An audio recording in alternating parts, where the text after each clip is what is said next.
I'm David Knowles, and this is Ukraine, the latest. Today, we bring you the latest news from the battlefront, discuss the ongoing Ukrainian campaign against Russian fuel depots, and we take a deeper look at the sea drones that have forced the retreat of the Russian fleet in the Black Sea. Bravery takes you through the most unimaginable hardships to finally reward you with victory. If we give President Zelensky the tools, the Ukrainians will finish the job. Slava Ukraini! Nobody's going to break us. We're strong. We're Ukrainians. Every weekday afternoon, we sit down with leading journalists from the Telegraph's London newsroom and our teams reporting on the ground to bring you the latest news and analysis on the war in Ukraine. It's Tuesday, the 12th of March. 2 years and 17 days since the full-scale invasion began. And today I'm joined by our Associate Editor Dominic Nicholls, Assistant Comment Editor Francis Dearnley, and Brussels Correspondent Joe Barnes. I started by asking Dom for the latest news from Ukraine. So it appears there's a very large number of Ukrainian drone strikes inside Russia last night. I say appears because news is a bit sketchy on it. It's quite tricky to work out numbers and locations and all the rest of it. So I don't want to claim more than there is, but neither do I want to undersell it. But what we do know is at least 2 Russian fuel depots went up in smoke this morning, targeted in separate Ukrainian drone strikes. The regional governors in Russia did much of the reporting here. So first in Oriol, that's about 100 miles from the Ukrainian border, a drone crashed into a fuel depot, caught fire. There's images of that you'll find on social media. That came from the region's governor there. And then shortly after, in Kistovo, this is about 280 miles east of Moscow, a fuel and energy complex was hit. Now, the main crude distillation unit at Russia's North Sea refinery was damaged. That's said to produce about half, or that strike is said to have caused the ending of about half the refinery's production. This is Reuters reporting that. Elsewhere, Russia's air defense systems say they shot down 25 Ukraine-launched drones overnight. This comes from RIA, the state news agency, citing Russia's defense ministry. But you'll see online, I've just been checking just before we came on air, and there's more news as the day goes on. So I think there's more strikes have happened, but it seems like a concerted effort to have a go at Russia's energy infrastructure there.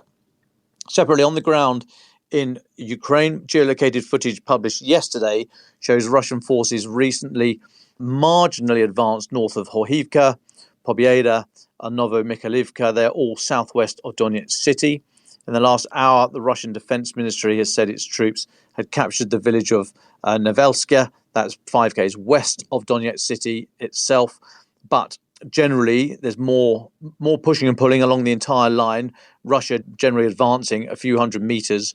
Down in the south, in Zaporizhia Oblast, the salient that Ukraine dug, if you like, if that's the correct verb, in the counteroffensive, that was increased pressure on there. That is, it's not back to where the lines were, but Russia is advancing there as well. Now then, inside Russia, odd story this one, we've seen them before. Russian volunteers fighting for Ukraine said earlier today they'd launched a cross-border attack onto Russian territory and they were assaulting a village on the border. This is the Freedom of Russia Legion. Speaking on social media, they said their forces had destroyed a Russian armoured military vehicle in the village of Tekhino. That's right on the border, about 40 km northwest of Sumy, but it's the Kursk region for Russia. The governor of Kursk region confirmed the attack, denied any Ukrainian breakthrough. I think that's fair. I mean, what we see on social media is that vehicle, or I think it's a BTR, Bryony transporter, armoured personnel carrier that seems to have been hit by something. There's also footage you might see of a tank flying a flag. There were reports that they were flying the EU flag. I don't think that's correct. I think the Freedom of Russia Legion, their flag is blue with some marking on it, which at a distance through a shaky phone might look like the EU flag, but I don't think that's what's actually happening there. It seems like another small incursion. This has happened before. We've spoken about it before. I don't expect it to go much further, but we will see what happens. Now, staying inside Russia, and a Russian military transport plane that's said to have been carrying 15 people crashed earlier today when taking off from an airbase in western Russia. Their MOD said that it was an IL-76, Ilyushin 76 aircraft with 8 crew and 7 passengers apparently on board, crashed in the Ivanovo region. That's 100 km northeast of Moscow. The Russian authorities didn't say if there were any survivors. They did say, though, that an engine fire during takeoff was the likely cause of the crash. You will see footage on social media showing these are big four-engine heavy lift transport planes. They've been in service since the 70s. They've been around a long time, aging fleet, but they've got 4 engines, and you'll see imagery that the outer engine on the starboard wing is on fire. And then there's also footage of a large plume of smoke, which is purportedly supposed to show a few moments later, but there's not verifiable footage on that. Okay, next one, moving slightly further afield. Just today's British Ministry of Defence update refers to a Ukrainian attack on Saturday on the Beriev tank maintenance facility in Taganrog. That's about 40 k's west along the coast from Rostov-on-Don in Russia, very near the border with Ukraine. So about 60 k's east of Mariupol on the coast there. This site is used to produce, upgrade, maintain and repair Russia's fleet of A-50 airborne early warning and control aircraft. Remember the sort of air traffic control in the sky, if you like, controlling fighter jets and that sort of thing. Now, you may remember the A-50, or one of the A-50s was destroyed or shot down just a couple of weeks ago.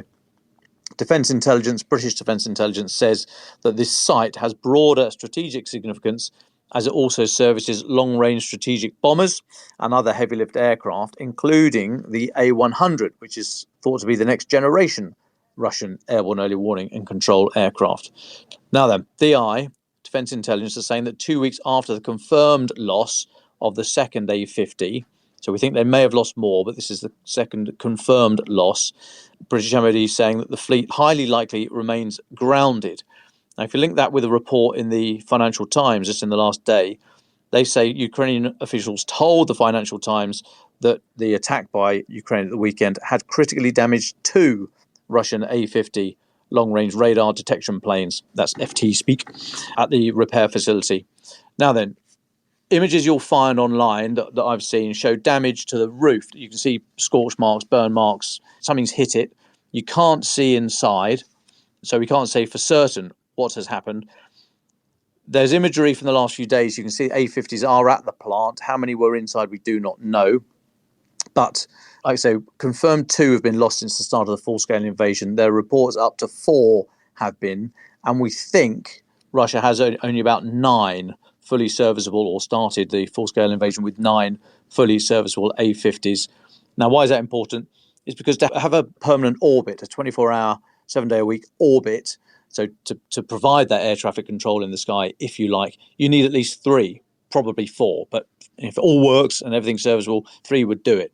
So if they're now down to 4-ish, something like that, if something's been damaged, if a couple of A-50s, as reported, have been damaged in this strike, that probably means Russia is unlikely to be able to operate 2 orbits. So what does that mean? If they wanted to have an orbit of A-50s over the Black Sea, Azov area, controlling Russian fighter jet activity in the south and southeast of Ukraine, and another one to the north to try something in the Kharkiv region, they wouldn't be able to. Now, this is possibly one of the reasons why we've seen greater success in the last few weeks by Ukraine's air defenders at shooting down Russian fighters, because possibly they haven't got that situational awareness that these orbits would give them. A lot of speculation in there, so take that with a slight pinch of salt, but something was hit in the maintenance facility, and if the A-50 fleet has been further depleted, that would be very significant for Russia. Okay, a couple more for me, David. Firstly, the head of the CIA has warned that Ukraine risks losing significant ground, his words, to Russia this year. Yesterday, a joint report by the US's intelligence agencies, I think we've got about 19 intelligence agencies, so I'm not quite sure if they all contributed to this, but they said that the war's, the phrase they used, deadlock, they say the war's deadlock plays to Russia's strategic military advantages and is increasingly shifting the momentum in Moscow's favour. They're basically talking about the defence industrial base there in Russia being able to crank out more ammunition and refurbish very old tanks and other equipment, still very old, but if it has a utility on the battlefield. Now, the annual threat assessment from the US said that Russia remained a resilient and capable adversary and was benefiting from uncertainties about the future of Western military assistance. In case there was any doubt, when he was addressing the Senate Intelligence Committee, William Burns, the director of the CIA, said more losses were likely unless Congress can get the aid package through. He said, quote, "It's our assessment that with supplemental assistance, Ukraine can hold its own on the front lines through 2024 and into early 25. However, without supplemental assistance lies a much grimmer future. Ukraine is likely to lose ground and probably significant ground in 2024, unquote." And just finally, the UN nuclear watchdog chief, Rafael Grossi, he said today that there is no direct safety issue from Ukrainian staff being barred from accessing the Russian-held Zaporizhzhia nuclear power plant. Ukraine had said it's a grave concern. It probably is a grave concern that they haven't got a lot of people in there and that Russia is holding it and has supposedly mined some of the reactors.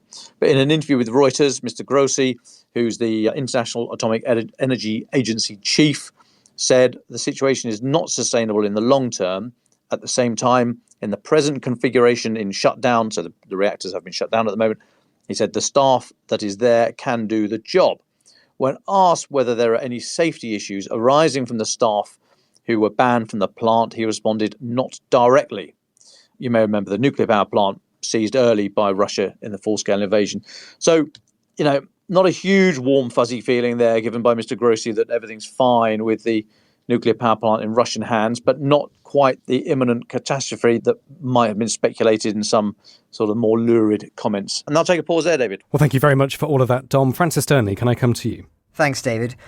I'm going to begin with more reaction to those extraordinary remarks by Hungary's Viktor Orban over the weekend when he said Donald Trump won't give another penny to Ukraine if he wins the US presidential election after Orban met with the Republican candidate. It was one thing for Trump to be saying this on his soapbox, but quite another to be saying it in private conversations with European leaders. Anyone who thought it was mere rhetoric on the campaign trail is having to reconsider their assumptions. I was quite struck in that regard by the remarks of Guy Verhofstadt, the former Prime Minister of Belgium and a prominent figure within the European Union. He is one of the hardcore believers in a federal Europe. He said in response to this, and I quote, "Whoever wants to be the next European president will have to make sure not a penny goes to Orban as long as he continues to undermine democracy and the rule of law and plays the puppet for autocrats like Trump, Putin and Xi. Enough." When one has senior European figures saying this, especially ones being mooted for more senior roles in future, it speaks to the shifts in attitude with regards to Hungary and the bloc. The orthodox view was for a long time that it was too risky to condemn Hungary for its support of Putin and holding up funds to Kyiv for fear of forcing them closer into Russia's orbit. But now you have people saying that it's about time Hungary faced consequences. Listeners will recall the alleged threats being made to Budapest behind closed doors a few weeks ago. It feels now that those are starting to break out far more vocally. It could all be seen as a solidifying, slowly, of a more hawkish European position. In that vein, more good news for Kyiv today as Germany's foreign minister confirmed that Britain and Berlin are discussing a weapons rotation, or Ringstausch, which would allow more deliveries of long-range missiles to Ukraine. We reported on this offer from London back in January, but this is the first public sign that it is being seriously considered. Under the proposal, Storm Shadow missiles from the UK stockpile would be sent to Kyiv and then in turn replenished with Taurus missiles from the German stockpile. Annalena Baerbock, the German foreign minister, confirmed in a television interview over the weekend that Berlin was looking at this idea as an option, noting that similar deals had been done before to get supplies into Ukraine. It now appears that things have moved forward over the past couple of days. It's true, Germany has already played a role in several important exchanges of weapons with Slovakia, the Czech Republic, Slovenia and Greece. In the spring of 22, Slovakia delivered an air defence system to Kyiv directly in return for receiving Patriot defence systems from Germany and the Netherlands. Slovakia also sent 30 battle tanks to Ukraine the following summer, while the Czech Republic sent 40. And as part of the exchange, both countries received German Leopard tanks. Slovenia also sent tanks to Ukraine in 22 and in return was given military transport vehicles by Berlin. In September of that year, Germany and Greece also agreed on a ring exchange that would send German Marder vehicles to Greece, which would then in return send BMP-1 fighting vehicles to Ukraine. So There is a precedent here, but this would still, I think, mark quite a significant step in many ways, given the anxieties around long-range weapons in Berlin. It would appear that the Germans are inching forward in a more positive direction from the Ukrainian perspective, with London crucially being that key broker. That explains once again one of the advantages of Zaluzhny being sent here as Kyiv's ambassador. No one knows more than him what weapons are needed, and with London's prominent diplomatic role, there are advantages of him speaking to senior figures here in the hope of unlocking deliveries from elsewhere around Europe. As Europe stirs, US President Joe Biden is hosting Poland's President Duda and Prime Minister Tusk at the White House today to try to reassure that key NATO ally of Warsaw of Washington's support. Duda urged NATO's allies before the visit to up their spending in response to growing fears about aggression, and will reportedly ask Biden to send more US troops to the alliance's eastern flank with Russia. European leaders are also saying to the US and elsewhere that they are ready to respond with new and significant measures against Iran, amid reports that Tehran may transfer ballistic missiles to Russia for use against Ukraine. That's coming from draft conclusions of a summit to be held next week. The European Council calls on third parties to immediately cease providing material support to Russia's war of aggression against Ukraine, the draft text says, according to Reuters. Of course, the relationship between Iran and Russia is only growing stronger in response to the financial relationship that Iran is relying on, and of course Moscow's dependency on Shahed drones and other technology.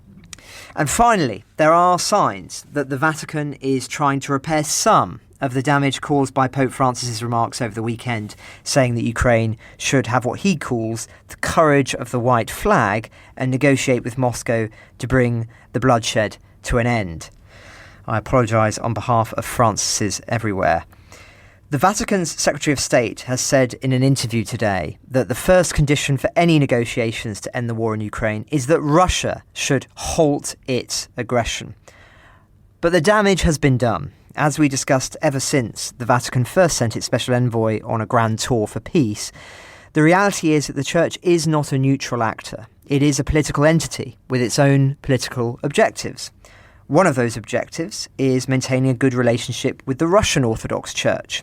In 2016, Pope Francis held a historic meeting with Patriarch Kirill, the leader, of course, of the Russian Orthodox Church, bringing together the leaders from the two branches of Christianity that split in the Great Schism of 1054.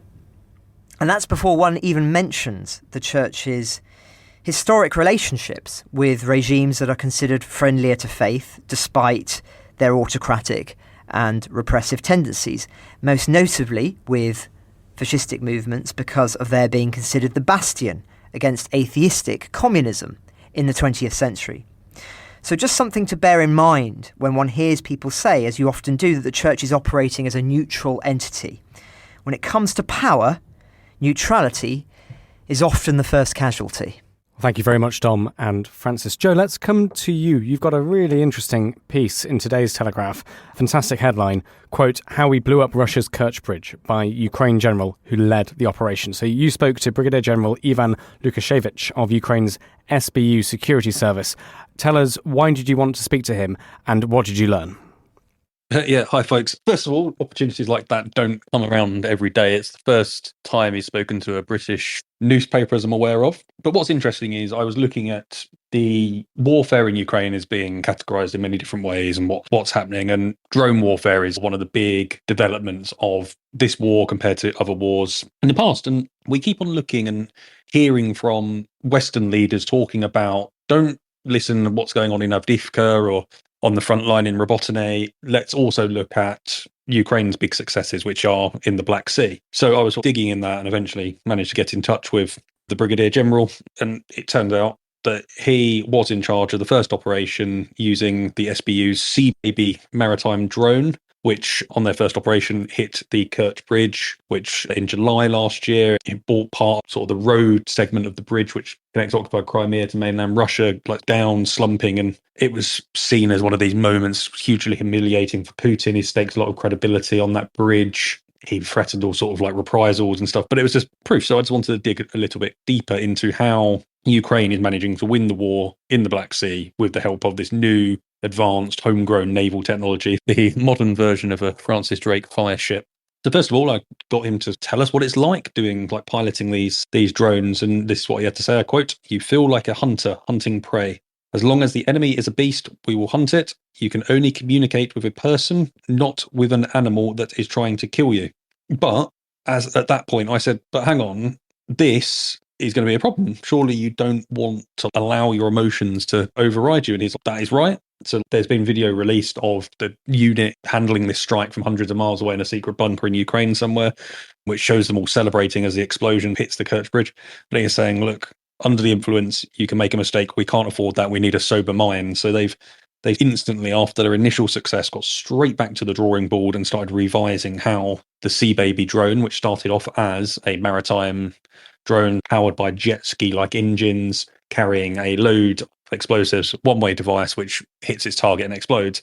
They were like, we need to change how that operates if we want to start winning the battle in the Black Sea. So Brigadier General Lukashevich said, "We logically came to the conclusion that our naval drone should not carry only explosives but other weapons to fight off the enemy. After all, the drone's self-detonation mode is very restricted and does not cover the full range of threats." So they've now come up with the latest model of the Sea Baby. Volodymyr Zelensky's United 24 is fundraising for the devices, which cost about $220,000 each, and they've raised millions to fund this project. So the latest Sea Baby is fitted with a 400 horsepower engine, has a range of about 600 miles and a top speed of 55 miles per hour, with a reinforced hull, so it can basically traverse waves that are about 1.5 meters tall. The kamikaze version carries a 400 kilogram warhead, so that's pretty explosive. But I think what's really interesting is Brigadier General didn't go into the details of what they are fitted with, but he said, look, there are other weapons on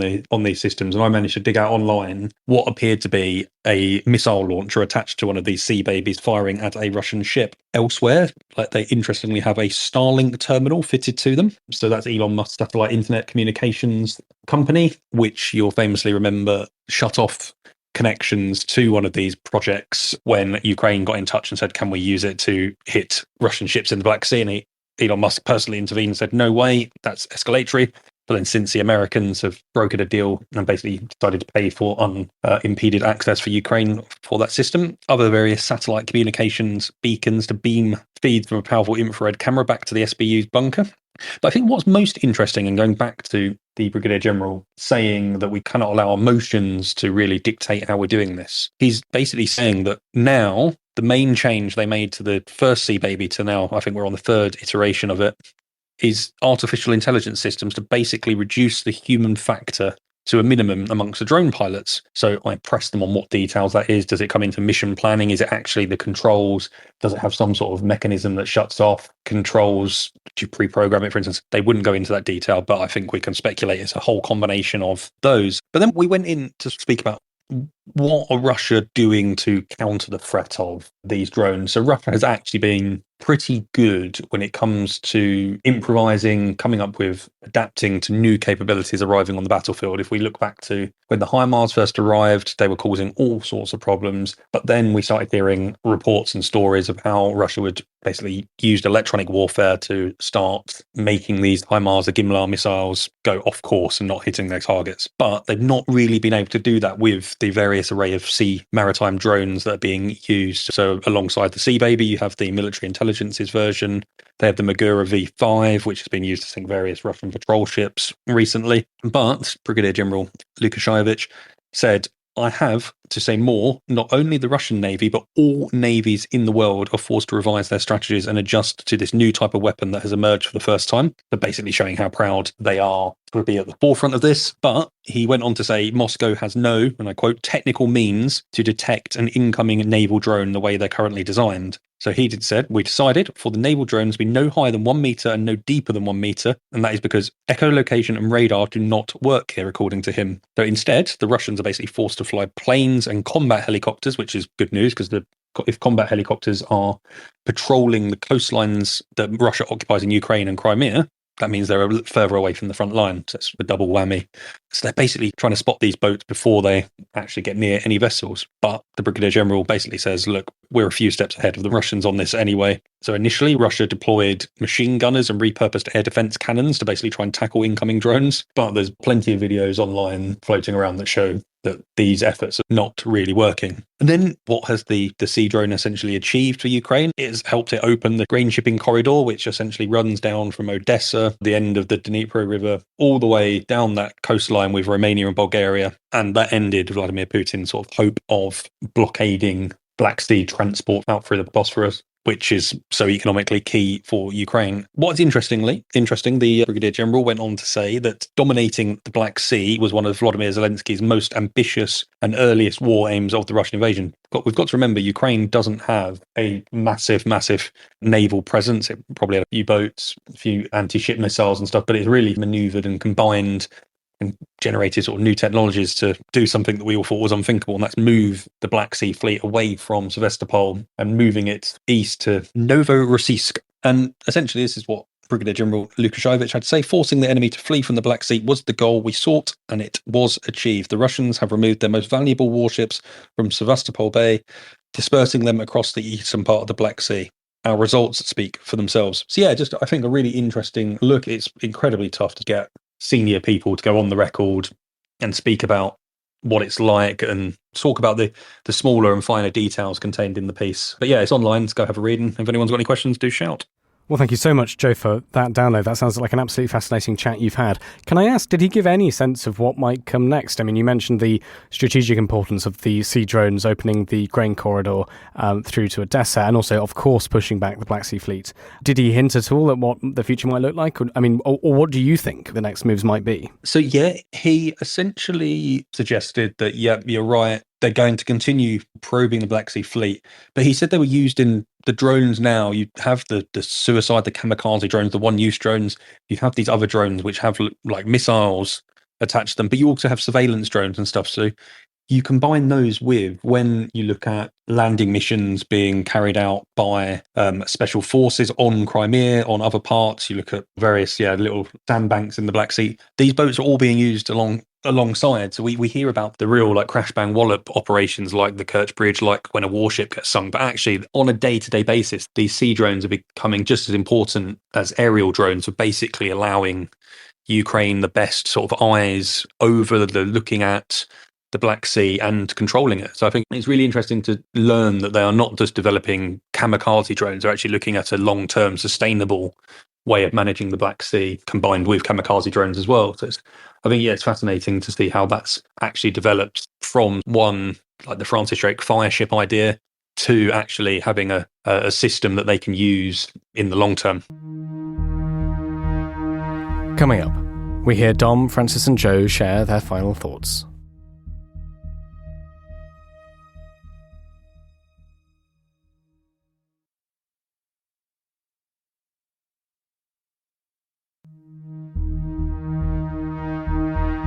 Dom, would you like to go first? Yeah, thanks, David. I want to touch back on what Francis was saying earlier on about this German deal, the Ringtausch, the Taurus for Storm Shadow, for this, that and the other, and everyone does the hokey-cokey with cruise missiles. It just strikes me as a bit odd. I spoke last week, I referred people to the works of Phillips O'Brien at the University of St Andrews when he was talking about reflexive control, i.e., allowing someone else to control the narrative such that we choose to act in their interest instead of our own. I just wonder if we're doing a bit more of the same here. I mean, this whole thing about, look at it from Putin's point of view. He sees it's all in the press now. So Germany's going to give Taurus cruise missiles to Britain. Britain's going to give Storm Shadow missiles to Ukraine. Storm Shadow cruise missiles land on Russian troops. I mean, is Putin going to go, oh, that's totally unexpected and that's no escalation? He doesn't care. He doesn't care. I don't see why we have to put ourselves through these contortions of saying, oh, well, if we do that, we do that, and you hold the 5 and carry over the 10, and then it'll be fine. I mean, why are we allowing him to set the parameters of our own action? I do not get it, point number one. Secondly, British MOD, French MOD, talking about their Scout missiles, which is the same as the Storm Shadow, effectively. They've never put a figure on how many they've got in their stocks, how many they've sent, how many they've got able to go, blah, blah, blah, blah. But the very strong framing has been that there's not many of these things in existence, and you're going to need to keep some for a rainy day. So my point is, well, if there are some now that you're talking about, we'll supply Storm Shadow if you give us Taurus. If you've got some on the shelf, why not just give them? Why haven't we given them already? I mean, what fight are you holding them for, if not this one? So I don't know why this is an issue, or if it's highlighted that there's actually a spare cupboard that no one had opened and found a load of Storm Shadow. Well, they should already be out there. And I just remember back in the military, there was this hackneyed old phrase when you could never get anything out of the quartermaster's department. Stores are for storing. If they were for issuing, they'd have been called issues. And I just hope we're not seeing that on a kind of sort of macro strategic level, that Britain and France has got more of these things, but they're just keeping them for, well, you never know what's around the corner. Forget what's around the corner. You've got 500,000 Russian troops right in front of you. Why don't we deal with that first and maybe get the defence industrial base concurrently to start working on building some more? I don't understand why we're still not acting the way that I think we should do, and why we are still allowing Putin to set the parameters of this narrative around what is and isn't escalation and provocation and blah, blah, blah. And it's back to what Phillips O'Brien was talking about, reflexive control. I think we're still right in the middle of that. Thanks, David. Thank you very much, Dom. Joe, would you like to go next? Yeah, I just wanted to go through some sort of the challenges that Ukraine is facing of getting hold of Western kit. So the F-16s, the New York Times, yesterday run a piece about how I think it was only 6 of the 45 pledged F-16s will likely be flying in Ukraine in the summer. Well, that is more than they have currently. Actually, it just shows the difficulty in actually pulling moves like this off to get the most complex bits of kit in, because there's various reasons: the training of the pilots, the logistics, the actual management and infrastructure to have on the ground to fly these things, from engineers, etc., and the relevant runways and off bases to make sure that the Russians don't get wind of exactly where the Ukrainians are flying the F-16 from every time, etc. Well, thank you very much, Dom and Joe. Francis, would you like the very final words? Thanks, David. I echo Dom and Joe's frustration on why Europe is not doing more at this critical moment in that area. Another area where I think more, many would argue, should be being done is in the matter of sanctions. I looked in detail last week at that report into how Russia can be defunded, to use the phrase they used. And Ed Conway, economics editor at Sky News, has produced an interesting thread recently looking at how British companies specifically, though it has ramifications for many other countries, are bolstering Putin's war machine. I'll quote from that thread now. Let's begin with the official picture. It suggests UK trade with Russia has collapsed since February 22, down by 74%. But let's fill in the data. We're no longer exporting cars or heavy machinery to Russia because the government is well aware this stuff could be repurposed into weapons. So the official line is that this is a big success story. But clearly, the Russian economy isn't doing as badly as all that. Indeed, Russia is due to grow faster than any G7 nation this year. And that's just the economy. Look at the battlefield. And Russia is also looking strong. No shortage of weapons and drones, despite sanctions. Why? Well, let's imagine you're a Russian unit needing weapons. Imagine you rely on a certain input or tool from the UK. Back in the past, you'd get it directly, but you can't anymore. Here's one solution. Set up a shell company in a friendly state like Kyrgyzstan. The genius of this is that there's no sanctions on these other neighbouring states. But once your goods arrive, you can send them straight over to Russia. They've been laundered. Voila!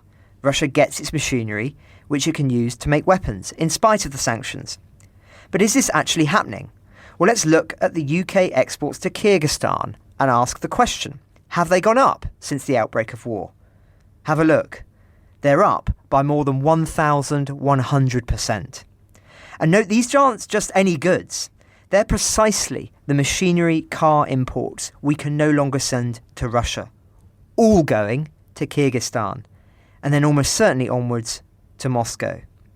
It is a similar story in Armenia and many other Caucasus nations, a massive leap post-invasions and sanctions. Nor is it just a UK-specific story, not in the slightest. If anything, the volumes from Germany and Poland are worse. So, this is a little understood reality of sanctions, I think.